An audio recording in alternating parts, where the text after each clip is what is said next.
The coming war with the Ram of the East. This is from Daniel 8, 2 to 8 and 21:22. We'll begin with the coming war with Iran, the Ram of the East. Now, people might say, the West, this was a historical thing. This was between Alexander and Darius. Well, that's true. Alexander did fight Darius, but this fight with Darius didn't end in the end of the Grecian Empire, which we live under today. We're still under Grecian rule. The Iron Legs of Daniel's dream are not Rome. Rome has come and gone, and like the Western political kingdoms of today, Rome was just a fragment of Greece. We're still living under Grecian rule, but that's going to come to its end very, very soon, and I'm going to explain why. Because the West, the shaggy goat, the West, that's the whole of the kingdom of the West, and the first horn is not Alexander. This is in the Daniel 8:21. This is not Alexander.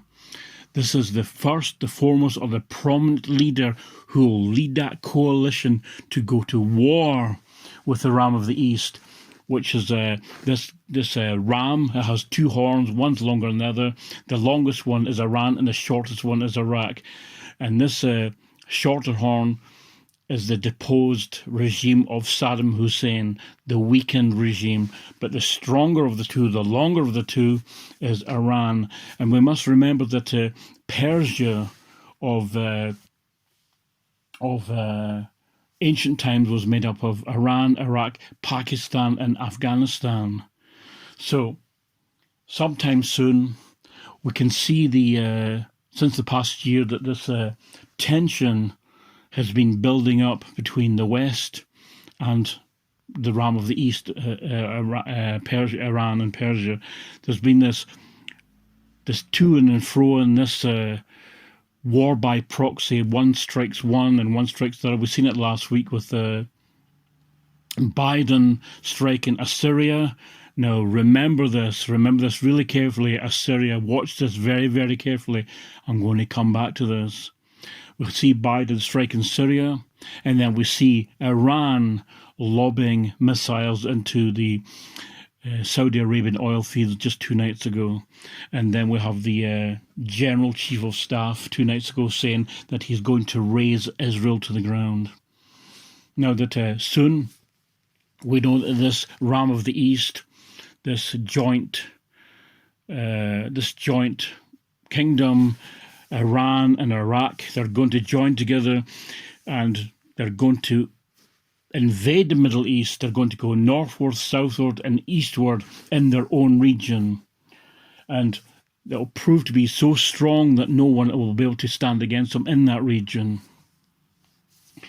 So, and this war isn't taken in place when go back to the war with Alexander and Darius. This took place in Arabella, Erbil, Galgamela, which is in present-day Iraqi Kurdistan. But this war that's coming is taking place in the shores of Iran, on the river Ulai, near the citadel of Susa in the Zagros Mountains, and that is in Iran. So the Ram's pushing forward. No one can stand against it. So we see the West, the whole of the West, this shaggy he-goat rising up from the whole world, Daniel 8 verse 5, to come upon the Ram of the East, to put it down to the ground so that it won't get up again. But sadly, this will be the end of Western rule, because the West is then broken at that point. The leader, the foremost, the most prominent one, that horn will be broken, and he is broken. And when the Western coalition, the Western world is broken, it collapses into four, and those four regions will not have the power that the first king had. That's gone. The West will be gone, and like all other empires before, it won't rise again. So we see there's further war between these four regions until the most terrifying, the most cruel, the one that's like iron, like that, where iron crushes iron. This is the iron-legged kingdom. The iron-legged kingdom with the 10 toes at the end, the 10 kings that surround Israel, the fourth beast kingdom, the 10 horns, the 10 kings that immediately surround the land of Israel. And these 10 kings are mentioned in Genesis 10, Psalms 83, 6-8, and Daniel 7:24, and Revelation 17, 12-13.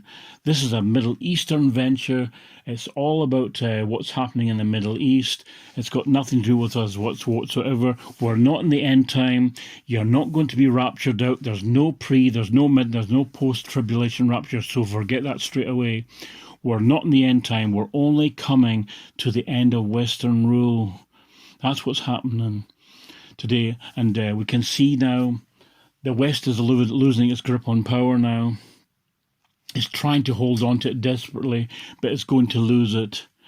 And sometime soon, amidst all this chaos that we're going through now in the Western world, the Middle East, the Ram of the Ram of the East, this Persian, Iraqi kingdom, they're going to use that. They're going to use that weakness and they're going to invade. And Daniel tells us the whole of the families of the East and the whole of the families of the West. This is going to be a major war.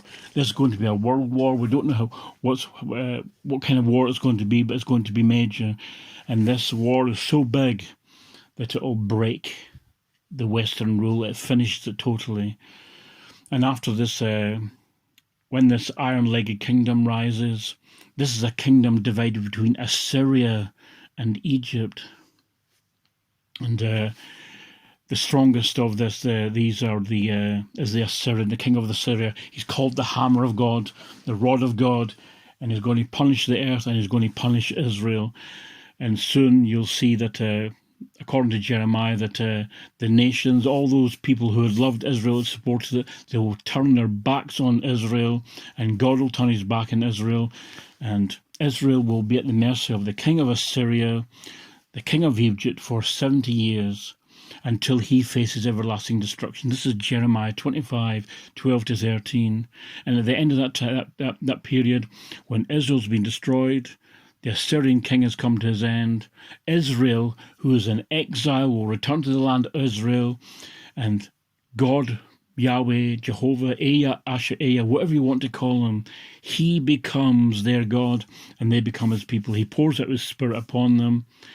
And then we find the Messiah returning, the rebuilding of the rebuild of the temple, which is going to be an everlasting temple, and the rulership of the world from Israel, and the world coming to its peace. So this is what's in front of us now. We're not in the end time, so don't expect for Christ, for God, to come anytime soon, because they're not. We're only at the end of Western rule. And this is going to come very soon, and it starts with this war with Iran. And it's not the West that begins the war, it's Iran that begins it, because they're the aggressor, and they're going to move to the north, south, and west in that particular region. They're going to push forward, they're going to invade the Middle East. No one will be able to stand against it until the West, the whole world, and Daniel 8 verse 5, and the national, the New American Standard Bible tells us the whole world, it rises up from the whole world to come upon it and to throw it to the ground. So this is what's in front of us now. We're not coming to the end of the world, the end of the age. The Messiah's not coming anytime soon. And if he was, the question I would ask you was, if we're in the end time now, where is the king of Assyria? What happened to the invasion of Israel? So this hasn't happened yet. And with regards to Matthew 24, that temple that Christ speaks of is not something that happened in 70 CE, because the events after that. It didn't culminate in the return of the Messiah. This destruction of this temple, which is coming by the Assyrian, the hammer of God, the rod of God, is still future. And the events that follow on from that, the destruction of that temple, the end time events in Israel, culminate in the Messiah's coming, the day of Jehovah. So we're not there yet. It's still a long ways off. All we're at now is the end of the West, and very, very soon we're going to see this war with the Ram of the East, the two-horned kingdom of Iran and Iraq, and maybe Afghanistan and Pakistan will be in that mix. So that's the lesson for today. Okay, thank you. Bye.